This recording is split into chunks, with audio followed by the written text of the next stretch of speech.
네, 국민의힘 전당대회 열흘 앞으로 다가온 가운데 당권 주자들 앞서 계속 전해드린 대로 첫 번째 TV 토론회에서 야권 단일화 방법 등을 놓고 맞부딪혔습니다. 한편 문 대통령이 김오수 검찰총장 후보자 임명안을 제거하면서 야권의 반발이 거세지고 있는데요. 관련 내용을 포함한 정치권 이슈들 최민희 전 의원, 김연아 전 의원과 함께 짚어보도록 하겠습니다. 네, 어서 어서 오십시오. 오십시오. 안녕하십니까? 예. 어제 밤에 TV 토론 하던데 보셨습니까? 네, 맞습니다. 보셨어요? 네, 봤습니다. 아, 두 분 다 보셨군요. 어떠셨습니까? 우선 이준석 돌풍대 현실의 부딪힘 그렇게 보였습니다. 네. 그리고 그 대선 사실 이번 당대표는 본인이 후보가 되는 게 아니잖아요. 네. 본인이 별이 아니라 어떤 별을 잘 서포트해주고 대선 이기는 게 목표잖아요. 근데 대선 과정이 진짜 만만치 않습니다. 예. 그러니까 그런 현실적 관리론이죠를 주장하는 후보들과 그 이준석 돌풍이 맞대결이랄까? 그렇게 봤습니다. 그래서 예. 이 부분은 아마 정치에 좀 관심이 있는 분들과 그냥 이번에 이준석 후보로 인해 정치에 관심을 갖게 된 분들이 좀 완전히 다른 상반된 평가가 나오지 않을까 싶었습니다. 예. 그래서 예전 토론과는 좀 다르게 세대도 차이 나는 그 후보들 간의 그런 이견도 있었잖아요. 그래서 저도 재밌게 봤는데 어떤 평가를 내리십니까? 일단은 지금 한창 돌풍을 일으키고 있는 이준석 후보가 과연 토론에서도 얼만큼 잘하느냐 이런 관심을 갖고 보신 분들이 많이 있었을 것 같고요. 또 지금 가장 추격하면서 뭐 박빙을 이루고 있으면서 이제 진짜 막 이준석과 나머지 후보 중에 누구냐라고 하면 이제 좀 전에 인터뷰하신 나경원 후보가 가장 물망에 오르고 있는데 과연 두 사람 간에 어떤 좀 설전이 오갈까라는 것을 기대하고 보신 분들이 많으셨던 것 같습니다. 예. 저 역시도 그랬고요. 근데 제가 어제 좀 발견한 건 계속 여론조사에서 우위를 점하고 있지만 어제 이준석 후보는 조금 긴장하는 듯한 모습을 보였어요. 그래서 평상시에 되게 자신감 있었던 모습에 비해서는 네. 어제 조금 긴장했었던 것 같고 그건 어제 이제 나머지 후보들이 다 본인에게 날선 공방을 하는 것에 대해서 뭐 약간 부담이 있었을 수도 있다고 생각이 되고 의외로 나경원 후보가 지금 사실은 좀 초조할 텐데 어제는 좀 되게 여유로운 모습을 보였어서 저는 이제부터가 시작이다 이런 생각이 들었고요. 예. 이번 주 내내 이제 토론과 본격적인 아마 선거 활동을 진행을 할 겁니다. 근데 이제 이번에 그 선거는 일반 시민들, 일반 국민들의 여론이 반영되기는 하지만 사실은 당대표 선거라는 특이성이 있습니다. 당대표는 이 당 내부 안에서 뭐 민심과의 괴리가 있을 수도 있고 일치가 될 수도 있는데 예. 어쨌든 이번 한 주간은 이 당원들 사이에서의 민심이 어떻게 형성되느냐라는 것이 가장 관건이라고 보고 저는 이번 주부터가 아주 흥미로워질 거라고 생각이 됩니다. 토론회 중에 꽤 많은 부분이요. 경선 방식에 대한 얘기가 많았어요. 그러니까 이준석 후보는 그냥 경선 버스 예정대로 출발시키겠다. 근데 나경원 후보는 좀 딜레이 시키더라도 많이 태우겠다 이런 거였거든요. 어떤 게 맞다고 보십니까?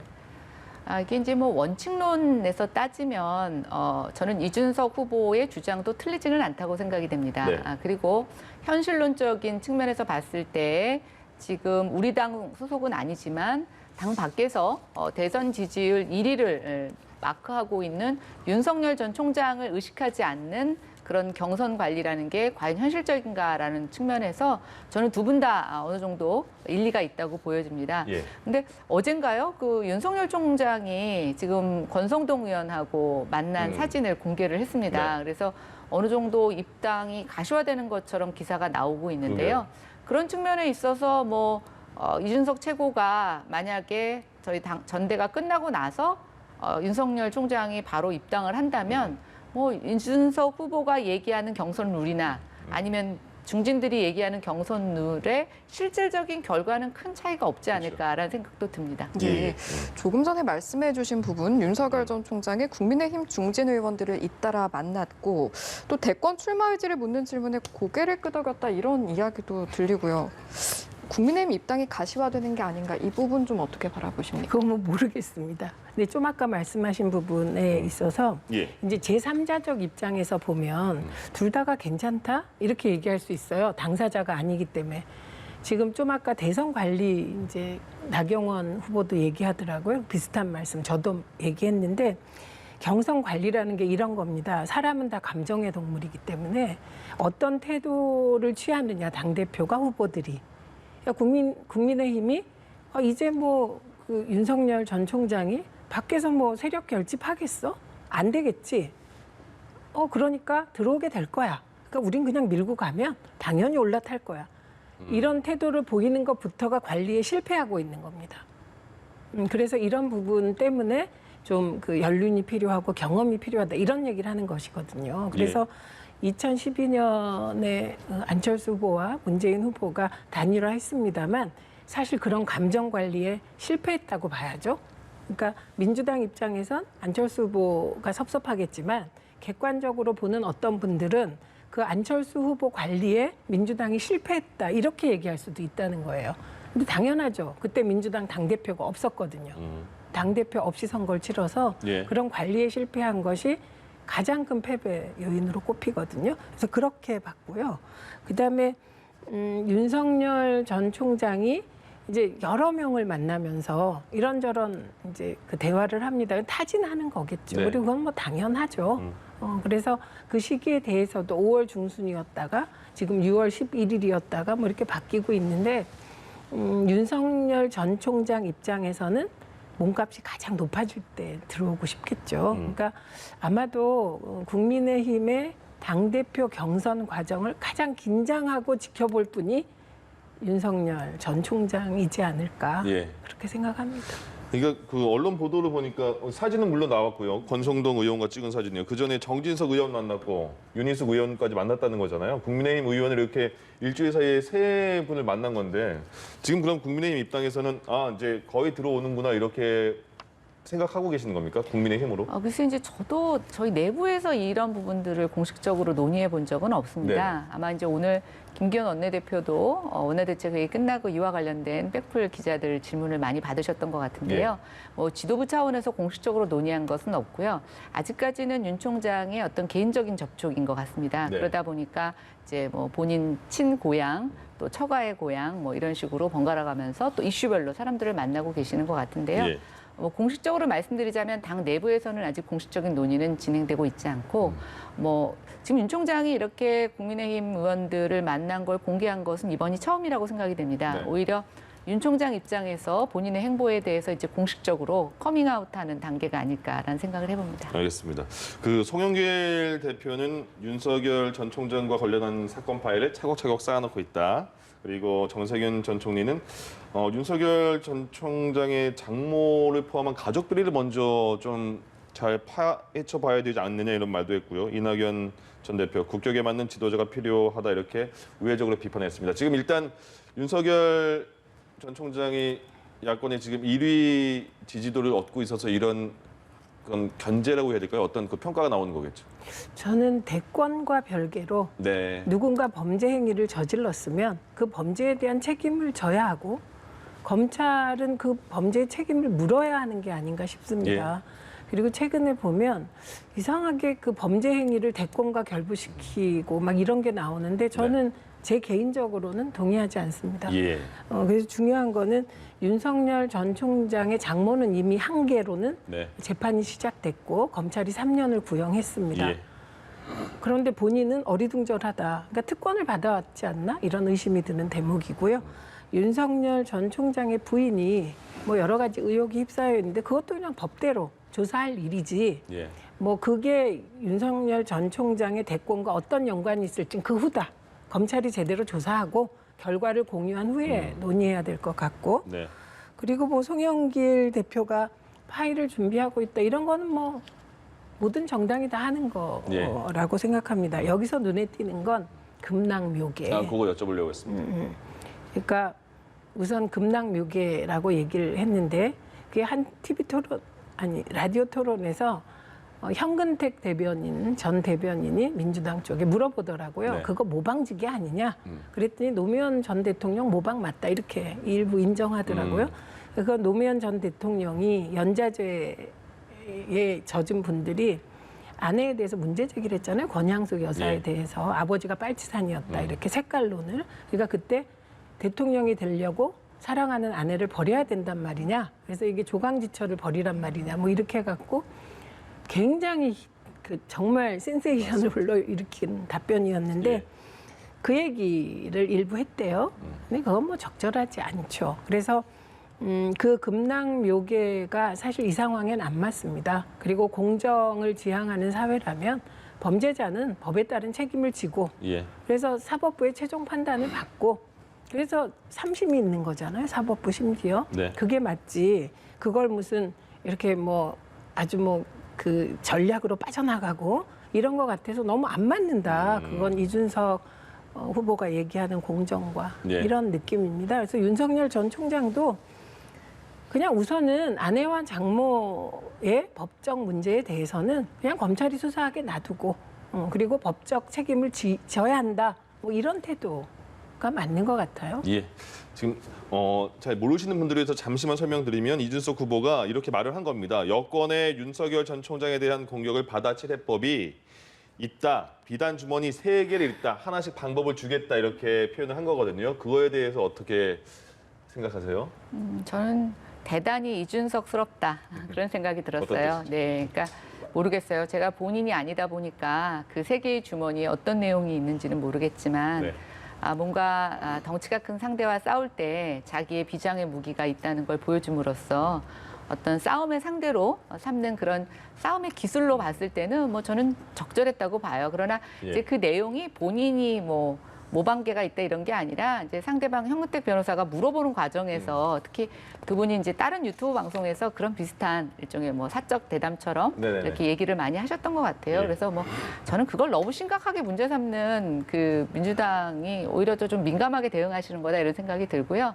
어쨌든 뭐 저는 전략으로서는 훌륭하지만 나중에 정말 그런 묘책이 있을까라는 생각이 들고 일단은 지금 윤석열 총장에 대해서 제기되고 있는 여러 가지 네거티브가 뭔지가 아직 잘 모릅니다. 그러니까 그냥 얘기들만 떠돌고 있지 아직 구체적으로 그게 뭐가 이렇게 드러난 것은 아니라서 저는 뭐 그것은 조금 더 지켜봐야 되겠다는 생각이 들고요. 예.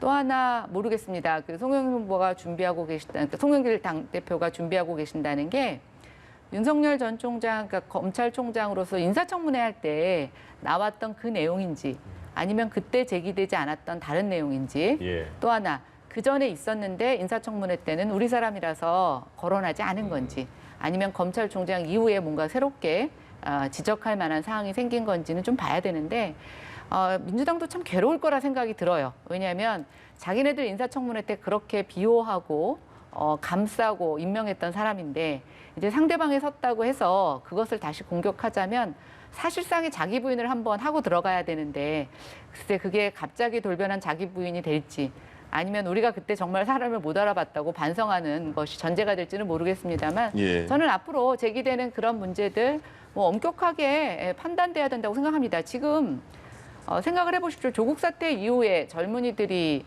이준석 후보에게 열광하는 것은 뭐냐면 기존의 어른들이 공정하지 않았다는 겁니다. 그리고 정의를 외쳤지만 다 그 정의가 거짓이었다는 건데 그것을 토대로 일어나는 앞으로 대선에서 공정과 정의가 상실된 후보 방식 저는 국민들이 용납하지 않을 거라고 생각합니다. 제가 잠깐 네. 윤석열 전 총장 인사는 저는 잘못된 인사라고 생각합니다. 그리고 가장 잘못된 것은 민주당이 청문회 때 윤우진 전 세무서장과 관련한 국민의힘이 제기한 의혹 제기 그리고 그걸 뉴스타파가 그게 문제가 있고 사실이고 말바꾸고 이런 걸 확인했음에도 불구하고 오히려 뉴스타파를 진실을 얘기한 언론사를 공격했던 것 민주당 잘못이라고 생각합니다. 당시에 청문회를 했던 민주당 법사위원들은 이건 공개적으로 사과하셔야 돼요. 그걸 안 하기 때문에 발목 잡혀 있는 거고요. 그럼 거꾸로 국민의힘은 곤란하지 않나요? 박근혜를 탄핵하고 이명박 전 대통령을 수감시키고 그거를 여전히 일부에선 정치 보복이라고 하지 않습니까? 그 정치 보복을 한 윤석열 전 총장을 국민의힘이 후보로 이렇게 애타게 구애하는 것은 그건 곤란하지 않습니까? 그러니까 저는 그 국민의힘의 법사위원들도 마찬가지인데 당시 국민의힘 법사위원들이 윤우진 전 세무서장과 소윤이라는 윤대진 검사 건으로 얼마나 매섭게 얘기를 했습니까? 그게 팩트인데 팩트 이미 거의 다 밝혀졌어요. 뉴스타파에 의해서. 그냥 검찰이 그걸 외면하고 있다고 저는 판단합니다. 그러면 그때 국민의힘 청문위원들은 거짓말하신 게 아니잖아요. 그러니까 저는 곤란하다라는 측면으로 얘기하면 그건 여야 넘어 다 곤란하다 이렇게 생각합니다. 그리고 그 윤석열 전 총장의 장모는요, 의혹만 돌아다니는 게 아니고 A라는 사건으로 다른 관련자는 다 구속되고 수감되고 실형을 살았는데 윤석열 전 총장의 장모만 빠졌다가 뒤늦게 고발돼서 이번에 3년 실형 구형받은 거예요. 네. 그러니까 그게 다 돌아다니는 얘기는 아닌 것이죠. 예. 알겠습니다. 다음으로 조국 회고록 이야기도 해보도록 하겠습니다. 출간 전부터 정치권에서 촉각을 곤두세웠고 오늘 출간이 됐습니다. 일단은 시기적으로 이 시점에 발간한 이유가 있을까요? 전 모르겠습니다. 의도는. 그런데 그 조국 전 장관은 시민권이 없는 게 아니잖아요. 그럼 조국 전 장관이 자신이 행동하는데 이게 대선에 어떤 영향을 줄 것이다. 그래서 민주당엔 이런 영향을 주고 어떨 것이다. 이걸 계산해서 행동하라는 건가요? 이거를 민주당이 요구하려면 조국 전 장관에 대해서 처음부터 끝까지 같이 책임졌을 때 가능한 거예요. 예. 민주당이 그렇게 하지 않았고 그래서도 안 되잖아요. 그러니까 조국 전 장관이 법무부 장관을 수행함에 있어서의 여러 가지는 당과 그리고 청와대나 정부가 같이 책임져야 될 일이지만 재판으로 넘어가면 정치권 굉장히 냉정합니다. 그냥 개인의 문제가 돼버리거든요. 그 과정에서 언론이 조국 전 장관을 대변해 준 언론은 거의 없습니다. 그건 제가 모니터를 2019년에 너무 꼼꼼히 해봐서 알아요. 그런 조국 전 장관이 자신이 본 사실과 진실의 기록을 써서 책으로 냈는데 조국 전 장관은 책 낼 자유가 없는 게 아니잖아요. 예. 그래서 저는 뭐 야당이 이걸 정치적으로 정무적으로 판단해서 뭐 대선 소재로 삼는 거 자유고요. 조국 전 장관이 책 내는 것도 자유고요. 또 조국 전 장관 책을 읽어보고 싶어서 사는 사람 자유고요. 예. 또 이거를 뭐 대선에 대한 정무적 판단으로 뭐 말하는 분도 자유고요. 또 조국에게도 대변할 시간이 필요하다. 이 말 자유인 것 같아요. 그러나 이거 하나로 대선이 막 좌우된다고 생각하는 건 저는 동의가 안 됩니다. 왜냐하면 이건 뭐 조국 전 장관이 그렇다면 그렇게 대한민국에서 아직도 법무부 장관도 아닌데 예. 그렇게 만들어가는 의도가 문제죠. 그리고 대한민국에 뭐 지금 뭐 얼마나 그 의제가 산적해 있고 코로나도 예. 걱정, 부동산도 걱정, 뭐 걱정이 한두 개가 아니잖아요. 그러니까 이게 민주당이 조국 하면 할수록 스스로 수렁에 빠지는 거지. 이건 정말 저는 그냥 쿨한 일이라고 봐요. 근데 민주당 내에서도 이번 책 발간에 대해서 뭐 조홍천 의원 같은 경우는 우려하는 목소리도 냈고 민주당 네. 자체에서도 조국 사태에 관한 내용이 나오면 부담스러워하는 그런 그 느낌은 있지 않습니까? 뭐 때문에 부담되는지 밝혀야 돼요, 이번에. 아, 그렇습니까? 그러니까 이번에는 막연하게 그냥 조국 전 장관 그러면 이게 그것도 파가 갈라져요.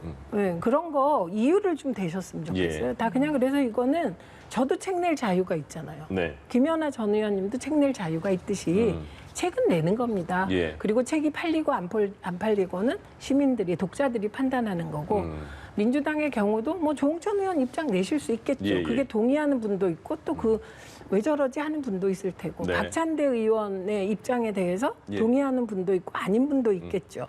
그러나 이것에 매몰돼서 예. 이게 무슨 대선을 좌우할 중요 번수처럼 막 하는 것 자체가 저는 좀 이상한데요. 약간 예. 꼰대인가 우리가? 저는 엄마 꼰대거든요. 네네. 별명이 엄꼰이에요. 아, 예. 애들이 저보고 엄마 꼰대라 그래서 그래 나 꼰대다. 근데 예.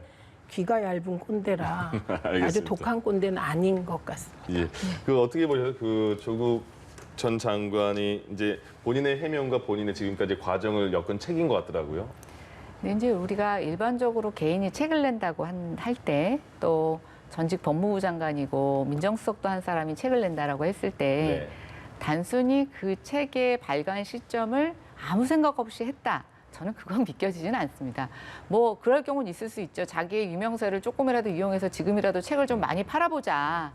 조금 더 지나면 뭐 국면이 바뀌니까 내가 관심을 못 받아서 뭐 그런 거 아니라면 저는 민주당과 상의는 안 했을 수 있을 거라고 생각이 됩니다. 예. 그럼에도 불구하고 조국 전 장관은 치밀한 계산과 나름대로의 의도는 갖고 있었다고 생각이 됩니다. 그럼 이제 그 의도가 뭐냐라는 걸 저희가 살펴봐야 되는데 네. 솔직히 저는 아직 책을 보지 못했고 SNS상에서 그 채용 내용이 일부 언급되는 것, 또 그걸 갖고 기사를 쓰는 것 갖고 유추한다라는 것을 전제로 말씀드리겠습니다. 네. 첫 번째는 본인이 아직도 굉장히 억울하다, 부당하다 이런 얘기들을 하고 계신 것 같아요. 뭐 그럴 수 있다고 생각이 됩니다. 근데 적어도 전에 공인이었던 분이고 지금도 영향력을 뭐 SNS상에서 또 자기 진영에서 영향력을 미치는 분이 재판이 진행되는 과정에서 이것을 지금 쓰는 게 적절한가?